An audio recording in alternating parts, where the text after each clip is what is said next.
저도 이렇게 인생을 이렇게 돌아보면 나 정말로 애 많이 썼어요. 살면서 애 많이 썼어요. 내가 처음 막 본당 신부 평택 비전동에 갔을 때 내가 본당 신부가 됐는데 주교님이 본당 분가하자마자 평택 안성 고속도로 옆에 진살이라는 동네가 있었어요. 근데 거기는 아무것도 안 들어왔어.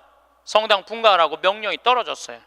떨어졌는데 막 신설성당인데 돈이 어디 있어요. 명령은 떨어졌고. 그래서 이제 돌아가신 우리 김 신부님한테 가고 정말로 멋있는 신부님이죠. 나 땅 사고 싶으니까 돈 좀 꿔달라고. 그래갖고 신부님이 그 자리에서 2억을 꿔주셨어요. 큰 성당에 계셨으니까. 그걸 갖고 땅을 사는데 사람들이 신부님 뭐하러 그렇게 내가 땅을 몇 평을 샀느냐 하면 2,400평을 샀어요. 성당 터를 뭐하러 그렇게 큰 터를 사느냐. 그런데 성당 터는요 한 번 사놓으면 1,000년이든 2,000년이든 가는 거야. 그거 뭐 300평 400평 그거 힘들게 귀양 살 거 세게. 그래서 근데 그때는 20년 전에는 땅값이 거기가 평당 16만 원밖에 안 했어요. 그러니까 2,000평 2,400평 살만 했죠. 그래갖고 이제 정말로 다른 사람들 반대도 많은데 내가 주님의 교회 세운다고 그래갖고 이제 땅을 다 사놓고 땅값 다 정리했죠.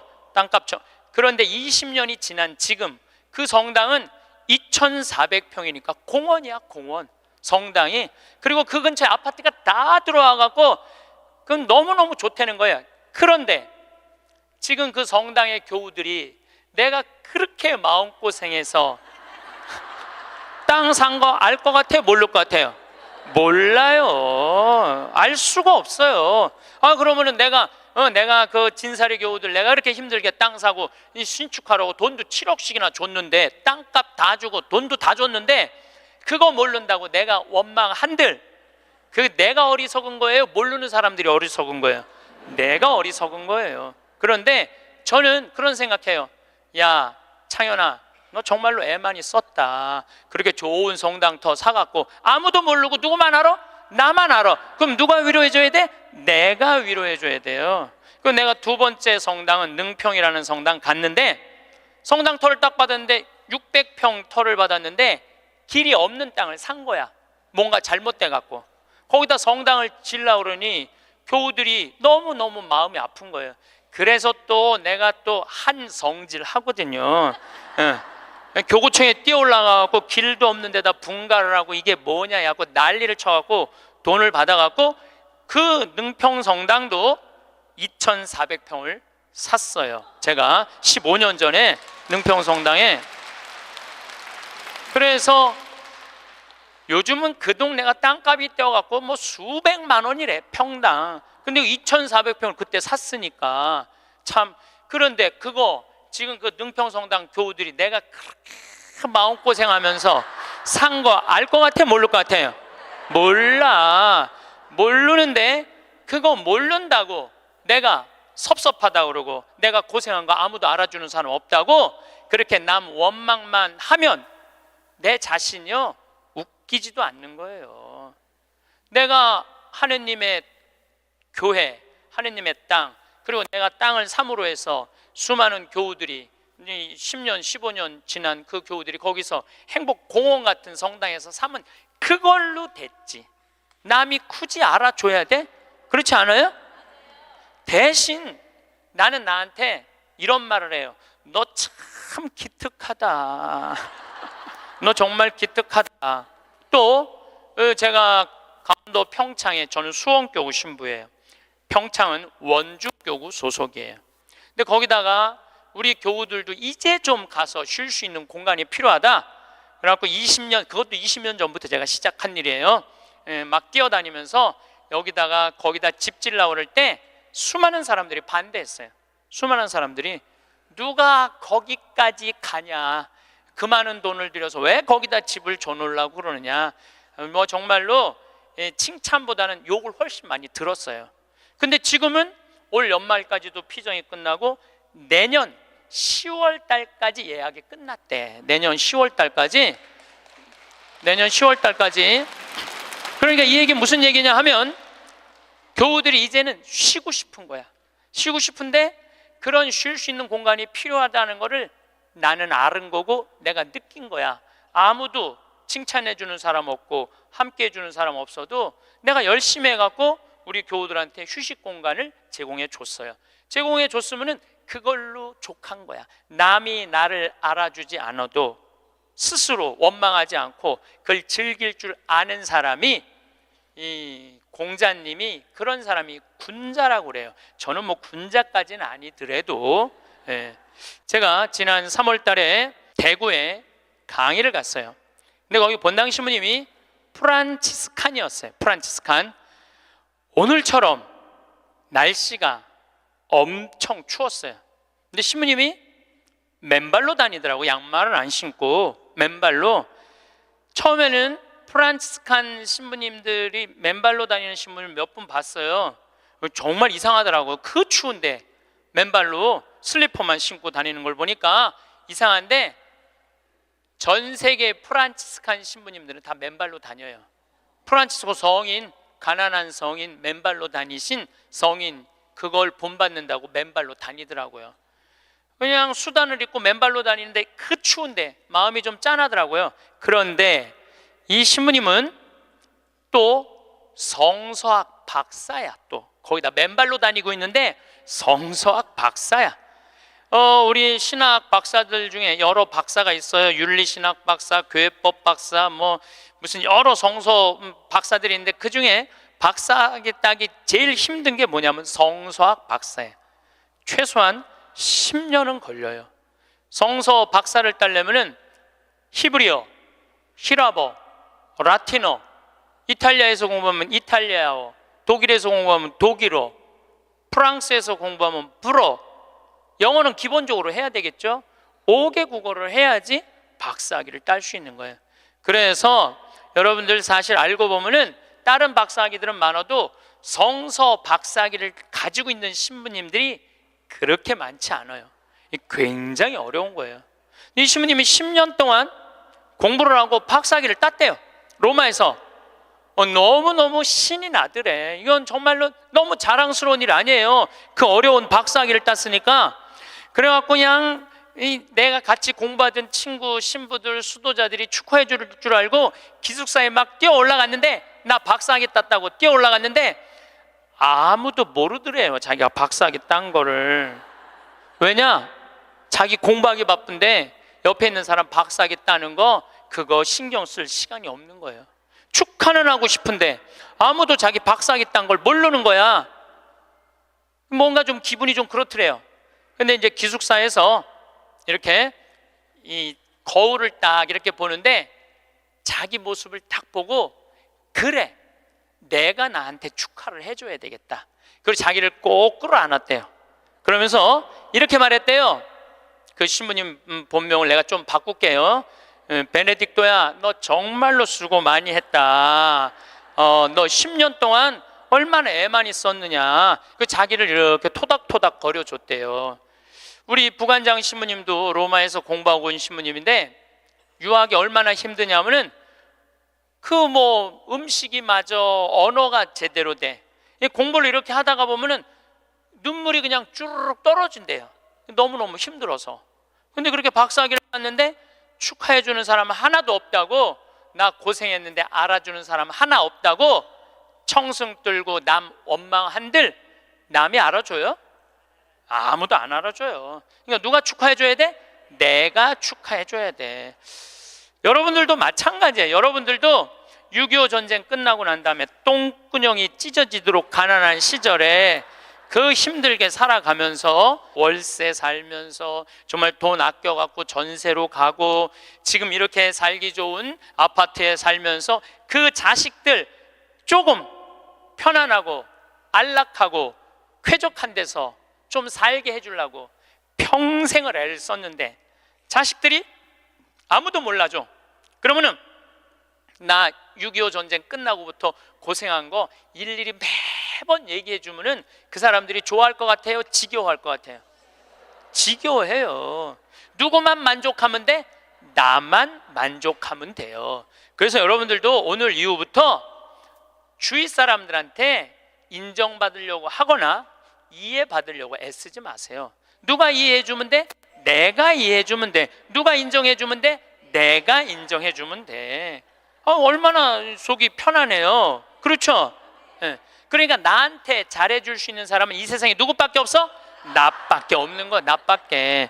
여러분들, 이 세상에서 나 자신을 가장 잘 알고 이해할 수 있는 사람은 누굴까요? 그렇죠, 나예요. 나 자신을 남편이 이해할 것 같아요? 자식이 이해할 것 같아요? 예, 자신밖에 없어요. 또 내가 살아오면서 힘들게 고생한 거 아주 세세하게 알 수 있는 사람은 누구밖에 없을까요? 나밖에 없어요. 그런데 내가 고생하고 내가 마음고생하고 힘든 거 산 거 모르는 남편이 나한테 잘해주겠어요? 자식이 나한테 잘해주겠어요? 잘해줄 사람은 아무도 없어요. 이 세상에서 나한테 가장 잘해줄 수 있는 사람은 나밖에 없어요. 나밖에. 그런데 남편이 잘해주지 않는다고, 자식이 잘해주지 않는다고 계속 원망만 하는 이런 사람들은 어리석은 사람들이에요. 그러니까 오늘 이후부터 여러분들, 남편이 잘해줄 때까지 기다리지 말고, 자식이 잘해줄 때까지 기다리지 말고, 누가 자신한테 잘해주면 돼? 내가 나한테 잘해주면 돼요. 간혹 이런 사람들이 있어요. 나는 남편 판검사 만든다고, 남편 의사 만든다고, 남편 출세시킨다고, 자식 공부시킨다고 내 인생을 다 걸었는데 남편이 그런 공로 모르고 자기가 출세하고 돈 벌고, 그러니까 이게 정신 못 차리고 바람 피고, 자식은 또 이 여우 같은 며느리 하나 얻더니 엄마 고생한 것도 모르고 며느리년한테 미쳐갖고 그냥 엄마 쳐다도 안 보면, 이런 분들이 이런 얘기를 해요. 나 인생 헛살았다. 내 모든 걸 걸었는데 남편도 나를 몰라주고 자식도 나를 몰라주고 나 인생 헛살았다. 이렇게 말하는 분들이 있는데, 오늘 이후부터 모두 걸지 마세요. 오늘 이후부터 반만 거세요. 반만. 남편하고 자식들, 주위의 친지 형제들 위해서 반만 거세요. 반은 누굴 위해서 남겨놔야 돼? 나를 위해서 남겨놔야 돼요. 왜냐? 내가 껍데기로 사는 한, 아무리 남편이 출세하고 아내가 뭐 행복하고 자식이 잘 돼도 다 소용없어요. 그런데 30살서부터 60살까지 30년 동안 여러분들이 시집 와서 밥하고 빨래하고 청소하고 애 낳고 애 키우는 가사 노동비를 계산하면 한 달에 얼마치 일을 하시느냐 하면은 350만 원어치 일을 하는 거래요. 그럼 30년 동안 여러분들 시집 와갖고 그렇게 일을 했으면 여러분들 남편하고 자식들한테 여러분들은 얼마를 청구할 수 있느냐면 10억 5천만 원을 청구할 수 있는 거. 10억 5천만 원어치 일했으니까 내놓으라고. 그러니까 여러분들은 지금 결혼 생활 30년 하신 분들은 적어도 10억 원어치 일을 하신 분들이야. 수원에서 아주 재미난 일이 있었어요. 무슨 일이 있었느냐 하면, 한 성당에서 한 상임위원이 교우들을 꼬신 거야. 어떻게 꼬셨느냐면, 나한테 돈을 맡기면은 15% 이자를 주겠다고. 그래서 한 성당에서 교우들이 1억도 갖다 맡기고 5천만 원도 갖다 맡기고 그런 거예요. 근데 여러분들, 요즘 법정이자가 1.25%예요. 법정이자가 1.25%인데 15%를 준다는 거는 이건 사기야. 100% 사기라고 보시면 돼요. 5% 이자 준다고 그래도 사기야. 10% 이자 준다고 그래도 사기야. 15% 준다는 건 이건 생각할 것도 없이 사기예요. 그런데 1억을 은행에다 맡기면 한 달에 얼마를 받느냐면 10만 4천 원을 받아요. 여러분들이 지금 1억을 은행에다 맡기잖아요. 그럼 한 달에 10만 4천 원을 받을 수 있어요. 근데 이 사람 전례 분과장이래. 성당에 전례 분과장한테 맡기면은 한 달에 얼마를 받을 수 있느냐면은 125만 원을 받을 수 있는 거야. 그러니까 눈이 뒤집혀져요, 안 뒤집혀져요? 판단력이 사라져요, 안 사라져요? 1억 가지고 한 달에 10만 원 받는 게 나아, 한 달에 120만 원 받는 게 나아. 그래서 이 전례 분과장한테 홀딱 다 맡긴 거야. 근데 요즘 경제 성장이 1%, 2% 그러는데 무슨 재주로 15% 이자를 줘요? 이 사람 결국은 지금 감옥에 갔어요. 300억은 다 날라갔고. 그러면 이 사람들은 5천만 원, 1억 맡긴 사람들 돈 이거 다 날라간 거예요. 써보지도 못하고 날라간 거야. 뭐 이자 한두 번 받아 먹었겠지. 한두 번 해먹으려면은 좀 꼬셔야 될 거 아니야. 그러니까 야 진짜 15% 나오더라. 한 3달, 4달 되면서 딱 끝나고 나니까 딱 먹고 끝난 거예요. 그래갖고 이 성당이 풍비박살이 났대. 풍비박살. 냉담자 속출하고. 예. 본당 신부님 정말로 이게 권위 땅에 떨어지고 전래 분과장인데 참 기가 막힌 거죠. 그러면은 15% 이자 받아 먹겠다고 돈 맡긴 사람이 나빠요? 15% 이자 주겠다고 꼬신 사람이 나빠요? 둘 다 나빠. 둘 다. 내가 보기에는 여러분들 돈 5천만 원이면은요 이스라엘 성지순례를 10번을 갔다 올 수 있는 돈이에요. 10번.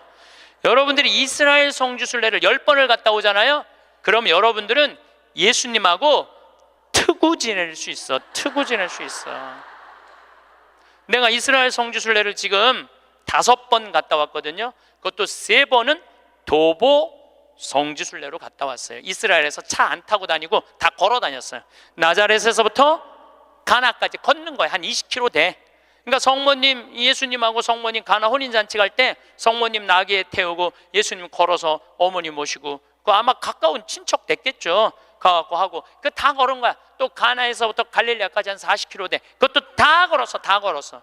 이게 걸어보니까요 성서 말씀이 거의 튀어나와 나한테. 너무너무 좋더라고요. 5번 걸어보니까 예수님하고 나는 지금 어떤 상태냐면 거의 틀라고 그래 지금. 거의 틀라고 그래. 예수님하고 거의 틀라고 그래. 근데 성서강이라면서 병 고치는 얘기를 하는데 나는 치유의 은사가 없다. 고민을 했어요. 기도를 했어요. 하느님 뭔가 좀 치유를 하고 싶은데 이게 손에서 뭐가 나와야지 이게 치유를 해줄 거 아니냐. 그랬더니 하느님이 하시는 말씀이 꼭 네 손으로 해야 되느냐. 네 손으로. 의사 손 빌리면 안 되느냐. 그래갖고 내가 가톨릭 의료원에 연락했어요. 빈센트 병원에 연락해갖고 뭐라고 그랬냐면은 정말로 수술하면 꼭 나을 수 있는데 돈이 없는 사람 나한테 연락해라.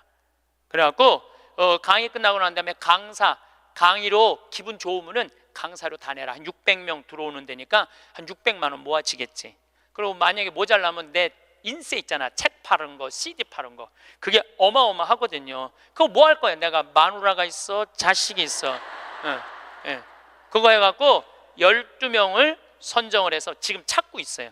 그런데 내가 어린애 아이를 찾아달라고 그러니까 그 병원에서 그러는 거야. 신부님 이제 우리나라가 시스템이 잘 돼 있어갖고 돈 없는데 심장병 어린애들은 다 고쳐준대요. 재단이 많아서. 그러니까 애들은 신부님이 안 고쳐줘도 된대. 야 우리나라 좋은 나라야 보니까. 그러면은 일반인들도 웬만한 제도에 걸리면은 다 고쳐줄 수 있대요. 근데 누가 잘 어려우냐면 외국인 노동자들, 그 사각지대에 있는 사람들, 그런 사람들이 정말로 수술하면 날 수 있는 사람들인데 돈이 없어서 못하는 사람이 있다는 거. 골라라. 아니 여러분들 꼭 치유를 안수기도로 해갖고 꼭 고쳐줘야 돼? 이게 날지 안 날지도 모르는데 이걸 눌러갖고 이게 차라리 의사 손 빌려갖고 확실하게 고쳐주는 게 낫지 않아요? 그렇죠? 그래서 내년에는 제가 3월 8일부터 강의하면서 한 사람씩 고쳐주고 싶어요. 의사 손을 빌려서. 여러분들 인생에 있어서 가장 중요한 거는 먹고 마시고 노는 일이에요. 만약에 여러분들이 먹지도 않고 마시지도 않고 놀지도 않으신다면 여러분들은 헛사는 거예요. 먹고 마시고 놀아야지 인생을 제대로 사는 거예요. 이거는 예수님도 그러셨고 소크라테스도 그랬고 공자님도 그랬고 부처님도 그랬어요. 다. 근데 이분들은 1억 모은다고 먹지도 마시지도 놀지도 않은 거야. 근데 앞으로도 못 쓰는 거예요. 그럼 이분들은 가슴에 피멍이 드는 거예요. 그리고 이분들 뭐라고 그럴 것 같아? 내가 성당 나갔더니 사기꾼밖에 없더라. 믿을 놈 한 놈도 없더라. 하느님이 있긴 어디 있느냐. 그리고 냉담할 거야. 하느님 버리고 돈 버리고 자기 마음 버리는 거죠. 그리고 하느님이 언제 15% 이자 주는데 투자라고 그랬어? 왜 하느님 탓을 해? 자기가 잘못하고. 이게 이 사람이 왜 이런 일을 버렸을까요? 욕심 때문에 그래요. 욕심. 여러분들이 인생에 있어서 넘어질 때 언제 넘어지는 줄 알아요? 욕심 때문에 넘어지는 거예요. 욕심이 우리 인생을 망가뜨리는 거예요. 욕심이. 저는 그 신학교 있을 때 너무너무 배가 고프더라고. 1학년 때 우리는 간식이 없었어요. 아침, 점심, 저녁만 먹으면 땡이야. 근데 뭐 우리 선배 신부님들, 지금 70, 80 되신 신부님들은 그 정말로 똥구멍이 찢어지게 가난할 때, 신학교 생활했을 때 먹을 게 너무 없어갖고 도토리 막 먹고 그랬대요. 도토리를 먹으면 이게 얼마나, 이게 똥이 나오는 게 아니라 돌이 나오는데, 돌. 그래서 막 파냈다는 거예요. 똥이 안 나와갖고 파냈다는 거예요. 뭐 우리는 그 정도는 아니더라도 그래도 뭐 저녁 10시쯤 되면 배고파요.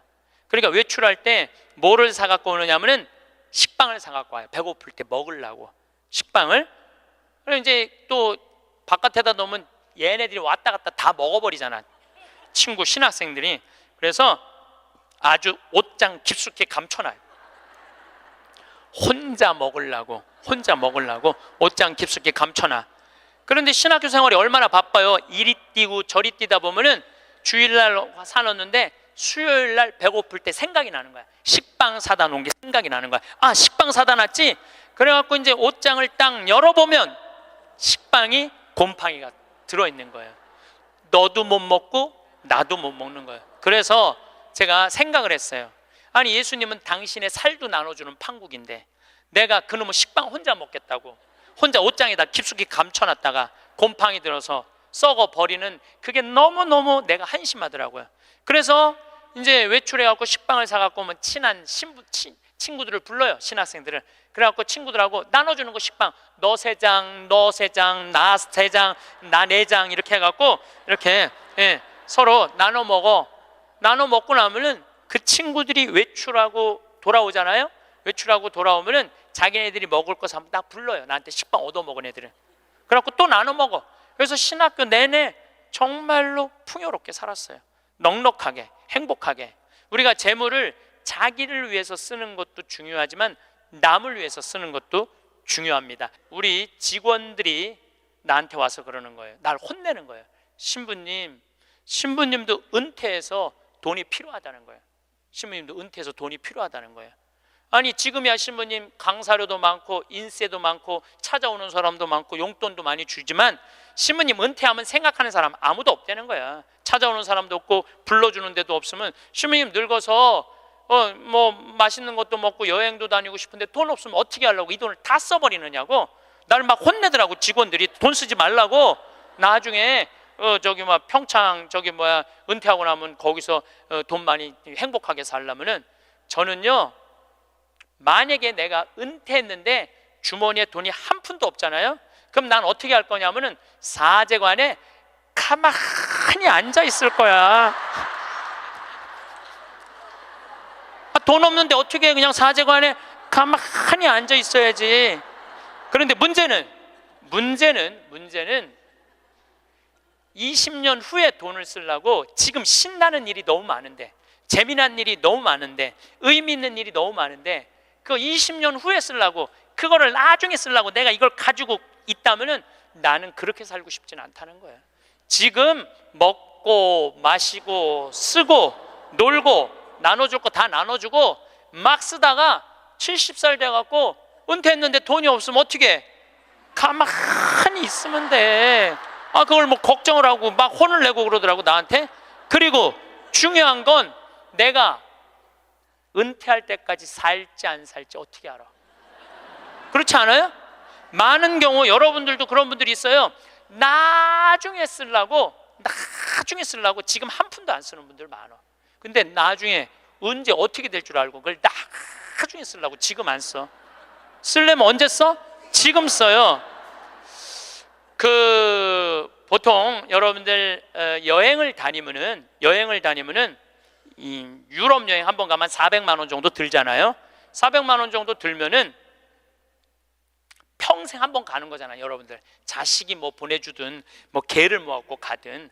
그래갖고 이제 한 60대신 분들이 여행을 떠나 유럽으로 로마, 파리 막 베드로 성전 가. 근데 딱 비행기에 타고 버스를 딱 타면 가이드가 이런 말을 합니다. 여러분들 이제 내리면 여기 팁이 굉장히 중요하다고. 딱 버스에서 내리면 벨보이들이 짐을 여행용 가방을 호텔 방까지 했을 때 팁을 1달러를 주시는 게 예의라고. 또 호텔에서 나올 때 그 침실 청소하고 정리하고 침대 정리하는 사람들에서 1달러 그거 주는 게 예의라고. 그럼 이때부터 머리가 복잡하기 시작을 해요. 이때부터 머리가 복잡한 거예요. 그래갖고 이제 딱 버스에서 내렸는데 가이드 말대로 막 애들이 막 와갖고 막 가방을 막 들어. 그러면은 이 60대 할머니가 한마디 해요. 이거 놔두라고. 내가 들고 간다고. 내가. 그런 게 그렇게 주는 게 아까우면은 그런 분들은 그냥 가지 말고 집에 가만히 있어. 돌아다니는 어딜 돌아다녀. 쓸 때는 멋있게 쓰고 안 쓸 땐 안 쓰면 되는 거예요. 제가 이번에 여름에 미국을 갔다 왔어요. 근데 미국을 갔는데 나한테 정말로 잘하는 형제들이 몇 있어요. 나하고 나이대가 비슷해. 근데 니콜라스라고 나보다 한 3-4살 많은 친구가 있는데 너무너무 유쾌한 친구예요. 근데 이 친구는 음식을 참 잘해요. 근데 식당을 하는데 우리나라 사람을 상대하는 식당이 아니고 정말 백인들, 돈 많은 사람들이 와서 먹는 식당을 운영을 해요. 그래갖고 거기다 와인도 탁탁탁 놓고 자기네들 홀에서 춤도 추고 그런 식당이야. 그런데 이제 나를 그 음식을 대접하고 싶은데 주위에서 그러는 거야. 신부님 그런데 비싼 데 가면 안 되니까 니네 집에 모시라고 그냥. 그래서 몇 년 만에 자기네 집으로 나를 초대를 했어요. 나를 호스트, 주인공으로 해서. 그래갖고 이제 한 10명 주위에 있는 그 친한 친구들 10명이 초대받아서 갔는데 자기 식당의 셰프, 주방장을 데리고 온 거예요. 근데 음식이 나오는데 정말로 맛있게 나오더라고. 정말 별로 먹어봤던 적이 없는 기가 막힌 음식들이 나와서 또 영어로 막 설명을 막 하는데 정말 맛있더라고요. 그래서 뭐 나는 뭐 딜리셔스 계속 이러면서 먹었죠. 계속 그랬는데 우리 니콜라스가 신부님 세계 모든 데 강의 다니고 많은 사람들 위로하고 그러니까 내가 오늘 특별하게 아끼는 와인을 내겠다는 거예요. 근데 와인이 나왔는데 그야말로 몇백만 원짜리 와인이 나온 거예요. 내가 가격을 여러분들 위화감 조성할까 봐 말을 안 할 건데 내 생태마을 월급 한 3달치 와인이 나온 거예요. 생태마을 월급. 그 와인 기가 막혀. 1995년 보르도산. 그때 굉장히 가물었대요.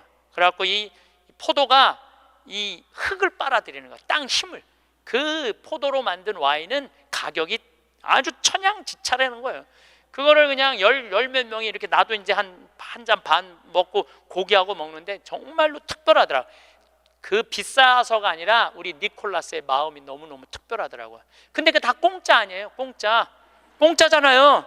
그런데 이제 거기 셰프가 왔다 갔다 하는데 내가 주인으로서 뭔가 좀 기분 고맙다는 표시를 해야 돼갖고 셰프를 불렀어요. 팁을 줘야 되겠다.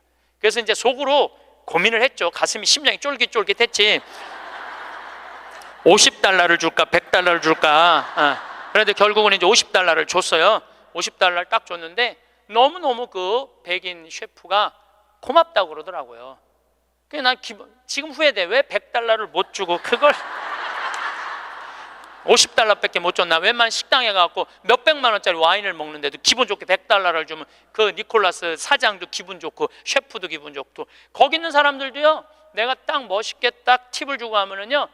뒤에서 그래. 야, 우리 신부님 정말 멋있다. 근데 내가 하나도 안 내놓고 그냥 가면 저 신부님 좀스러우네. 다 그래요. 알고 보면.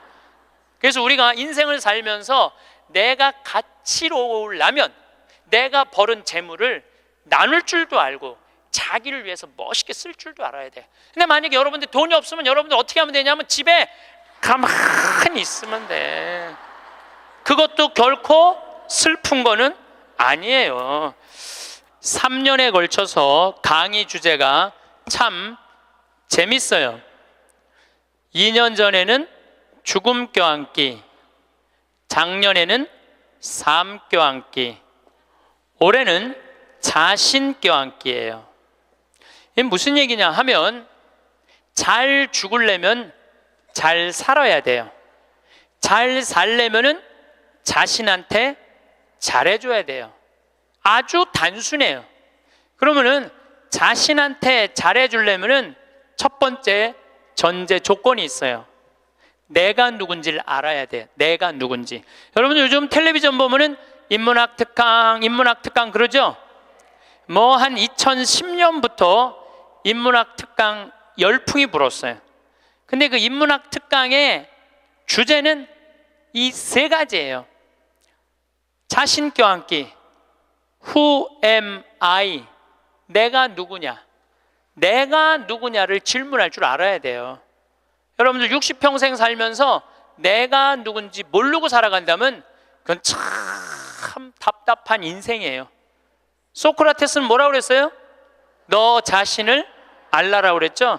부처님은 뭐라고 그랬냐면 자신이 누군지를 아는 사람은 부처고 자신이 누군지 모르는 사람은 중생이라고 그랬어요. 중생. 그러니까 60평생 살면서 내가 누군지 모르고 사는 사람은 그냥 중생으로 사는 거예요. 껍데기로 사는 거예요. 나는 누구냐? 나는 천주교 사제다. 하늘나라의 기쁨을 전하는 사람이다. 예수님의 사랑을, 예수님의 그 깊은 사랑을 느끼도록 해주는 사람이다. 항상 저는 물어봐요. 내가 누구냐? 나는 누구냐? 나는 사제야, 사제. 사제니까 누구 일을 해야 돼? 하느님의 일을 해야 돼. 하느님의 일을 하는 중에 신학교를 짓는 것처럼 가슴 설레는 일이 어디 있어요? 너무너무 신나는 거예요. 그러니까 여러분들도 내가 누구냐라는 질문을 해야 돼. 그리고 내가 누구냐라는 질문이 끝났으면 어떻게 살 것이냐, 이 답도 나와야 돼. 그리고 중요한 거는 어떻게 죽을 것이냐, 이게 중요해요. 여러분들, 내가 어떻게 죽는 것도 시나리오가 필요하다니까요. 죽는 것도 내가 어떻게 어떤 과정으로 죽을 것이다, 시나리오가 필요해요. 그런데 한국 사람들은 참 죽는 거를 싫어해요. 어떻게 해서든지 안 죽으려고 그래. 어떻게 해서든지 안 죽으려고 그래. 만약에 우리 동네에 공동묘지가 들어온다면 난리도 아니야. 왜? 우리는 죽음에 대해서 부정적이거든요. 죽음은 어둠이라고 생각하고 절망이라고 생각하고 영원한 어둠이라고 생각을 해.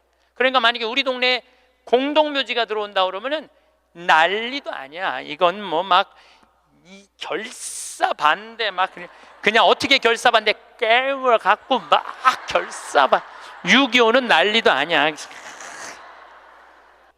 그러니까 우리는 삶과 죽음이 분리되어 있는 거예요. 근데 한국 사람들은 또 단일 민족이라 이상하게 죽는 날은 다른데 보고 싶은 날은, 죽은 사람 보고 싶은 날은 온 국민이 똑같은 날 보고 싶어. 4월 5일 한식날 그냥 죽은 사람 보러 다닌다고 난리도, 그 6.25는 난리도 아니야. 그것도 보면은 그냥 막히고 난리도 아니야. 보면은 왜 죽는 날은 다른데 보고 싶은 날은 같은지 몰라. 근데 우리는요, 하여튼 죽음에 대해서 부정적이에요. 그런데 여러분들, 죽는 거 무서워할 필요 하나 없어요. 죽기 전까지는 절대 안 죽을 것이고 죽을 때 되면 그냥 행복하게 가면 되죠. 그러니까 죽음에 대해서 두려워하지 마세요. 그래도 죽는 게 싫어. 왜 죽는 게 싫으냐 하면 사랑하는 사람과의 이별 때문에 그래요. 죽으면은 더 이상 사랑하는 남편 못 보고, 사랑하는 아내 못 보고, 사랑하는 부모님 못 보고, 자식 못 보니까. 그것도 뒤집어 보면은 또한 답답해요. 왜냐하면 살아있을 때는 소, 닭 쳐다보다가 꼭 죽고 나면 영정사진 앞에서 통곡을 하고 우는 거예요. 왜 벌써 죽느냐고, 조금만 더 살았으면 내가 잘해줬을 텐데 라고 우는 사람들이 참 많아요. 내가 본당 신부할 때 평택에 있었을 때 70 먹은 중풍 걸린 할머니가 한 분 계셨어요. 근데 이 할머니가 내가 한 달에 한 번 갈 때마다 이런 말을 해요. 신부님, 한 달에 한 번 나 찾아오는 건 신부님밖에 없다고. 아들이 하나 있는데 10년째 한 번도 안 찾아왔다는 거예요. 10년째. 네 할머니가 돌아가셨어요. 초상집에 갔는데 그 영정사진 앞에서 통곡을 하고 우는 자식이 하나 있더라고요. 10년째 한 번도 안 온 자식. 뭐라고 우느냐면은 어머니 왜 기다려주지 않고 벌써 돌아가셨느냐고. 조금만 더 기다렸으면 내가 돈 벌어서 어머니 효도할 텐데 왜 내 마음을 몰라주고 왜 기다려주지 않고 벌써 돌아가셨느냐고. 나는 어떻게 하라고 이렇게 돌아가시느냐고 울며 불며 통곡을 하더라고요. 저는 그렇게 우는 자식을 이렇게 바라보면서 속으로 이런 생각이 들었어요. 너는 10년 후에 엄마가 80에 죽어도 똑같이 말할 자식이야. 10년 후에 똑같이 말할 자식이에요. 10년 후에 엄마가 80에 돌아가도 어머니 왜 기다려주지 않고 벌써 돌아가셨느냐고. 조금만 더 살았으면 내가 돈 벌어서 효도할 텐데 라고 말할 자식이에요. 혹시 여러분들 자식들 가운데 지금 손자 손녀 키운다고 먹고 살기 힘든다고 여러분들 찾아오지 않아? 그런 자식들이 이렇게 말해. 어머니 조금만 기다리세요. 내가 조금만 이 어려운 일 끝나고 나면 어머니 잘 모실 테니까 조금만 기다리세요 라고 말하는 자식이 나중에 정말로 효도할 거라고 믿고 있다면 어린 반푼어치도 없는 기대를 하고 있는 거예요. 지금 효도하지 않는 자식은 나중에도 효도하지 않아요. 그러니까 잘해주려면 언제 잘해줘? 지금 잘해줘요. 혹시 여러분들 남편들 가운데 술 좋아하는 남편이 있어. 근데 술 먹고 결국은 술 때문에 죽었어. 그러면은 그 남편 앞에서 이렇게 우는 자매들이 있어요. 이렇게 죽을 줄 알았으면 그 좋아하는 술이라도 한번 마음 놓고 먹게 할 걸. 이렇게 말하는 자매 있어요. 아니, 내 손 붙잡고 얘기하는 자매가 몇 있었어요. 신부님 이렇게 죽을 줄 알았으면 그렇게 구박 안 하고 술이라도 마음껏 먹게 할 걸 너무 후회된다고. 죽고 나서 후회하지 마시고 살아있을 때 잘해주세요. 어차피 먹는 술인데 마음 편안하게 한번 먹게 해주면 어디 매일 그렇게 해주라는 게 아니야. 한 번쯤 그렇게 해주라는 거야. 홍어 삭힌 거 주문하고 목삼겹살 삶고 묵은지 해갖고 소주 5병 딱 해갖고 여보 오늘은 내가 집에서 낼게. 바깥에서 눈치 보고 그걸 그렇게 마시지 마.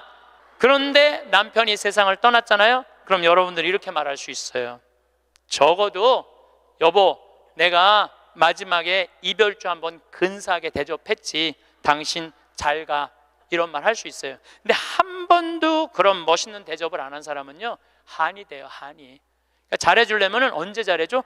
지금 잘해주세요. 혹시 여러분들도 인생을 살면서 여러분들한테 잘해준 사람들이 있을 거야. 그렇죠? 정말 은인이 있을 거야. 인생의 은인들. 정말로 고맙다고 생각을 한다면 나중에 잘해주지 말고 지금 이스라엘 성지순례 티켓을 하나 끊어주든지 아니면 이미자 콘서트를 끊어주든지 하세요. 내가 마음을 표현할 때 사람이 행복한 거예요. 그래서 나중에 잘해주지 마세요. 잘해주려면 언제 잘해줘? 지금 잘해주세요. 지금. 그러니까 죽는 거 죽기 전까지는 절대 안 죽을 것이고 살아서는 열심히 사랑하고 죽어서는 천당 갈 건데 뭐가 그렇게 죽는 게 무서워. 안 죽으려고 용을 써요. 여러분들 오래 사는 게 좋아요? 막 80살에서부터 100살까지 누워서 똥오줌 싸가면서 벽에 똥칠해가면서 오래 사는 게 좋아요? 네가 누군지 내가 누군지도 모르면서 자식들 서로 네가 모실 거냐 내가 모실 거냐 하면서 원수 만들어가면서 오래 사는 게 좋아요? 나는 오래 사는 건 좋은 게 아니에요. 오래 사는 거는 그냥 사는 날까지 즐겁게 사는 게 중요한 거야. 그냥 사는 날 매일매일 즐겁게 사는 게 제일 중요해. 먹고 마시고 노는 일이 참 중요한 거예요. 그래서 여행도 다니고 피정도 이렇게 다니고 친구들하고 단풍 구경도 가고 돌아다닐 수 있을 때까지 돌아다니다가 86살에 그냥 주무시다가 죽어. 그냥 100살까지 건강하시면 안 죽어도 돼요. 그런데 돈 쓰는 거 아까워갖고 돈 쓰는 거 무서워갖고 쓰지도 못하고 뒷방에 쭈그리고 앉아서 그러면 어떻게 되는 줄 아세요? 다리에 힘 풀리면 누워서 똥오줌 싸요. 너도 피해주고 나도 피해주는 거야. 그런 사람들이 힘든 거예요. 그냥 건강하게 움직이는 사람은 사는 날까지 건강하게 살 수 있어요. 행복하게 살 수 있어요. 그렇게 살으라는 거예요. 저는 여러분들이 사는 날까지 즐겁게 살기를 바라는 거예요. 사는 날까지. 저는 6년 전에 위암 수술을 했어요. 위를 3분의 이를 잘라냈어요. 근데 제가 6년 전 4월 6일 날 수술을 했는데 2월 달에 진단을 받았어요. 2월 달에 진단을 받았는데 내가 수녀님한테 그랬어요. 수술 날짜가 언제냐? 4월 6일이라고. 내가 4월 3일까지 사순 특강 잡아놓은 스케줄이 있으니까 4월 3일까지 강의를 하겠다. 그리고 4월 3일 날 병원에 들어가겠다. 수술하고 3일 지나고 나서 조치를 별로 취하는 게 없더라고. 요즘은 더 이상 조치 취할 거 있느냐? 없대. 난 퇴원해야 되겠다. 수술 강의가 많아서. 그래서 나갔어요. 근데 수녀님이 또 전화 왔어. 신부님, 죽는 거 무섭지 않냐는 거예요. 죽는 거. 난들 왜 죽는 게 안 무서웠겠어? 이렇게 멀쩡하게 강의하고 저녁에 사제관에 가갖고는 누워서 죽으면 어떻게 하나 고민했죠. 근데 내가 46 인생을 돌아보니까 50개 나라를 다녔어요. 하고 싶은 대로 다 하고 산 거예요. 그리고 2개 본당 신부, 평택 비전동, 경기도 광주 능평 본당 신부 하면서 교우들 원 없이 사랑했고 사랑받았고, 또 평창에 들어와서 생태마을 꾸며서 수많은 정말 외롭고 힘든 사람들 와서 행복 느끼고 삶이 변하고, 뭐 우리나라 교우들만 전 세계에 있는 우리 교우들도 많이 오고, 우리 천주교 신자만 개신교, 불교, 비신자들도 많이 와서 행복을 느끼고, 이러면 됐지. 그냥 떠나도 되겠더라고요. 딱 마음에 하나 걸리는 게 있었어요. 부모님 앞서가는 거. 불효 중에 최고의 불효는 뭐예요? 부모님 앞서는 거예요. 나는 우리 어머니 아버지가 너무 오래 살아. 죽고 싶어도 부모 때문에 못 죽어. 죽고 싶어도 부모 때문에 못 죽어요. 그래서 전 수술할 때까지 집에 안 알렸어요. 1달 반 동안 안 알려서 뭐 좋다고 알려. 수술할 때도 교구청의 관리국장, 우리 지금은 이제 천진남에 가셨지만 관리국장님한테 연락해서 사인하라고 그랬어요. 뭐 집 떠났는데 뭐 부모가 와서 사인을 해. 나이가 어려? 뭐가 어려? 그래갖고 교구청에서 사인하고 수술하고, 수술 끝나고 내 얘기 다른 사람한테 들을까봐 그때 말씀드렸어요. 부모님 외에는 언제든지 떠날 수 있어요.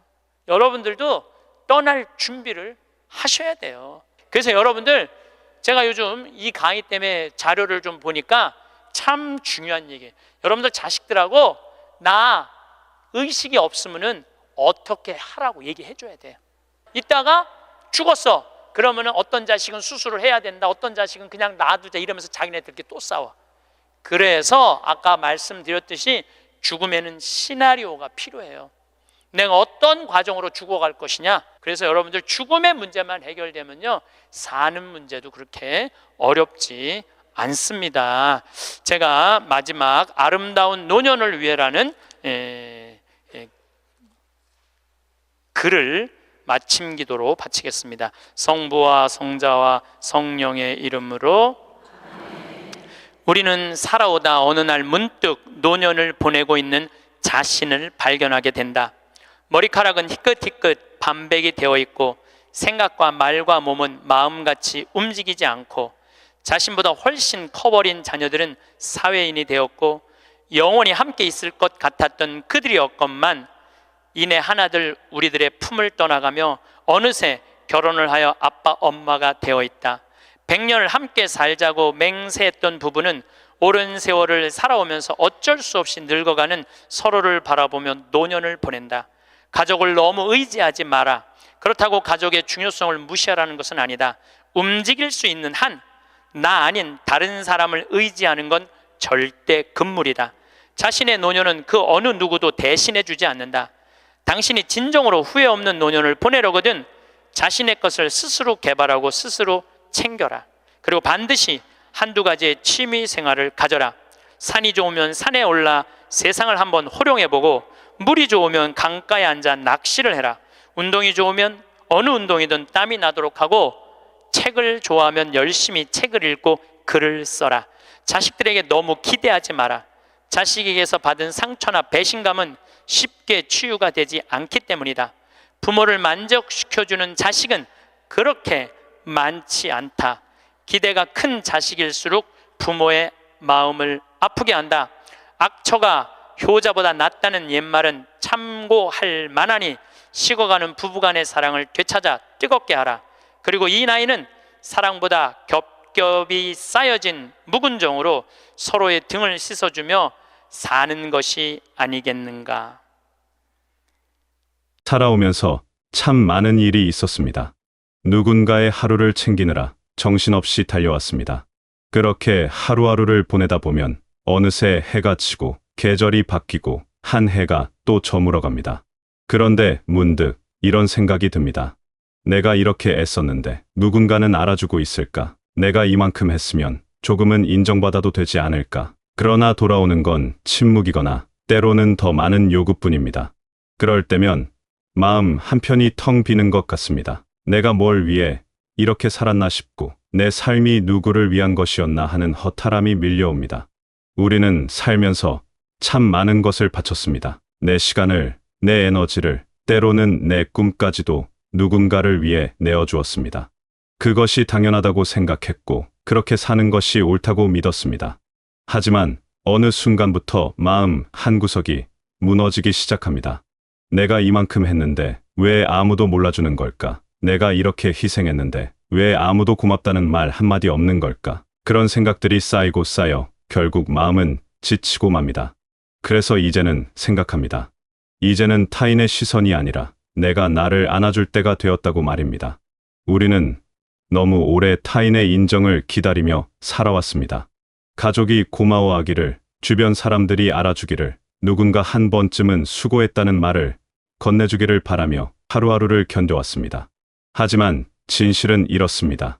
아무리 기다려도 그 인정은 생각만큼 오지 않습니다. 사람들은 자기 삶에 바쁘고 내가 얼마나 애썼는지 모릅니다.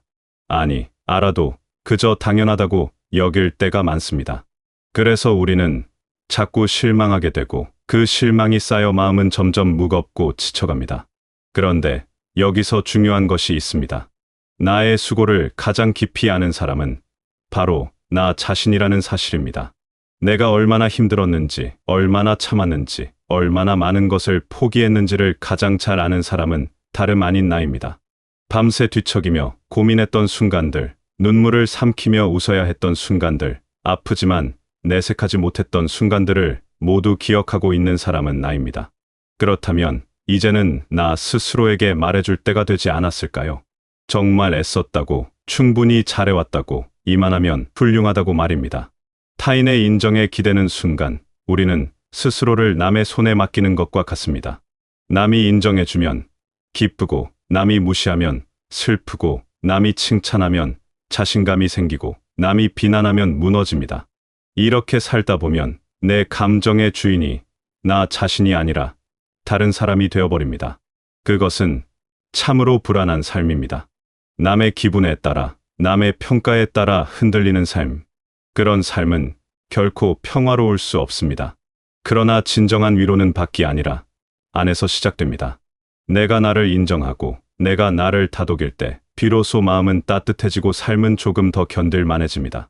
스스로를 향해 건네는 따뜻한 말 한마디가 누구의 칭찬보다 더 깊이 마음에 스며듭니다. 그리고 또 하나 중요한 것이 있습니다. 우리는 너무 자주 남과 나를 비교합니다. 저 사람은 자식이 잘 됐는데 나는 왜 이럴까? 저 사람은 편안하게 사는데 나는 왜 이렇게 힘들까? 저 사람은 건강한데 나는 왜 이렇게 아플까? 이런 생각들이 마음 한구석을 파고듭니다. 비교는 우리 마음을 갈라놓는 가장 큰 독과 같습니다. 남과 비교할수록 나는 왜 저 사람처럼 못 살았을까 하는 후회와 실망만 커질 뿐입니다. 비교는 끝이 없습니다. 누군가와 비교해서 내가 낫다고 생각하면 잠시 위안이 되지만 또 다른 누군가와 비교하면 금세 초라해집니다. 이런 식으로는 평생 마음의 평화를 얻을 수 없습니다. 그러나 잠시 멈춰 서서 돌이켜보면 알 수 있습니다. 내가 선택했던 모든 순간들, 내가 겪었던 모든 경험들이 지금의 나를 만든 소중한 재료였다는 것을 말입니다. 누군가는 쉬운 길을 걸었을지 몰라도 나는 내 방식으로 살아왔고 그 과정 하나하나가 모두 의미 있었습니다. 힘들었던 순간들조차도 나를 더 단단하게 만들어 주었고 아팠던 경험들조차도 나를 더 깊이 있는 사람으로 성장시켜 주었습니다. 남의 삶은 남의 것이고 내 삶은 내 것입니다. 그 둘을 나란히 놓고 재는 순간 우리는 스스로를 불행하게 만듭니다. 있는 그대로의 나를 바라보는 것, 그것이 진정한 평화의 시작입니다. 완벽하지 않아도 괜찮습니다. 모든 것을 다 이루지 못했어도 괜찮습니다. 내가 살아온 길이 누군가의 기준에 미치지 못한다 해도 그것은 전혀 문제가 되지 않습니다. 중요한 건 내가 나를 어떻게 바라보느냐입니다. 비교를 멈추고 나를 있는 그대로 바라볼 때 비로소 마음이 편안해집니다. 내가 부족하다고 생각했던 것들이 사실은 나만의 색깔이었음을, 내가 잘못 살았다고 생각했던 것들이 사실은 최선이었음을 깨닫게 됩니다. 그 깨달음이 주는 해방감은 무엇과도 바꿀 수 없습니다. 완벽함을 추구하면 할수록 우리는 스스로를 올가맵니다. 완벽한 사람은 없습니다. 완벽한 삶도 없습니다. 그런데 우리는 자꾸 완벽해지려고 애씁니다. 완벽한 가족을 만들려고, 완벽한 모습을 보이려고, 완벽한 결과를 만들려고 노력합니다. 하지만 그럴수록 마음은 더 힘들어지고 삶은 더 무거워집니다. 완벽하지 않아도 괜찮다는 인정, 그것이 삶을 편안하게 만듭니다. 실수해도 괜찮고, 부족해도 괜찮으며, 모자라도 괜찮습니다. 그것이 인간이고, 그것이 삶입니다. 이제는 남은 삶을 다르게 살아도 됩니다. 지금까지는 누군가를 위해, 무언가를 위해 살아왔다면, 이제는 나를 위해 살아도 됩니다. 나에게 주어진 시간은 이제 남이 아니라 나를 위한 시간이어야 합니다. 그동안 참아왔던 감정들, 억눌렀던 욕구들, 무시해왔던 자존감을 이제는 하나씩 회복할 때입니다. 작은 것부터 시작해도 좋습니다. 하고 싶었던 일을 하나 해보는 것, 먹고 싶었던 음식을 망설임 없이 먹어보는 것, 가고 싶었던 곳에 가보는 것. 그런 작은 선택들이 모여 나를 응원하는 삶이 됩니다. 그리고 그 과정에서 스스로를 칭찬하는 습관을 들여야 합니다. 오늘 뭔가를 해냈다면 작더라도 스스로에게 말해주는 것입니다. 잘했다고, 괜찮다고, 충분하다고 말입니다. 우리는 남을 칭찬하는 데는 익숙하지만 나를 칭찬하는 데는 너무 인색합니다. 나에게는 왜 그렇게 엄격하고 남에게는 왜 그렇게 관대한지 모르겠습니다. 이제는 그 순서를 바꿔야 합니다. 나에게 먼저 관대하고, 나에게 먼저 칭찬하고, 나에게 먼저 따뜻한 말을 건네야 합니다. 그것이 나를 응원하는 삶의 시작입니다. 남이 뭐라 해도 내 삶의 방향은 내가 정하는 것입니다. 누군가 이래라 저래라 해도 그것이 내 마음과 맞지 않는다면 따르지 않아도 됩니다. 내 삶은 내가 주인입니다. 그 사실을 다시 한번 명확히 할 때 비로소 우리는 자유로워집니다. 물론 쉽지 않습니다. 평생 남을 먼저 생각하며 살아온 사람에게 갑자기 나를 먼저 생각하라는 말은 어색하고 낯설게 느껴질 수 있습니다. 하지만 연습이 필요한 것일 뿐입니다. 조금씩 천천히 나를 향해 마음을 돌리는 연습. 그것이 쌓이면 어느새 삶의 무게가 가벼워진 것을 느낄 수 있습니다. 나를 위한 삶이란 거창한 것이 아닙니다. 매일 아침 일어나서 오늘은 내가 무엇을 하고 싶은지 생각해보는 것, 내 감정에 솔직해지는 것, 내가 싫은 것은 거절하는 것, 내가 좋은 것은 받아들이는 것. 이런 작은 것들이 모여 나를 위한 삶이 됩니다. 남의 기대에 맞추느라 내 마음을 속이지 않는 것, 남의 평가를 두려워하지 않는 것, 내 선택을 믿는 것. 그것이 바로 나를 응원하는 삶입니다. 돌이켜보면 내 삶의 가장 든든한 편은 결국 나였습니다. 힘들 때 나를 일으켜 세운 것도 나였고, 슬플 때 눈물을 닦아준 것도 나였으며, 포기하고 싶을 때 다시 한번 해보자고 다짐한 것도 나였습니다.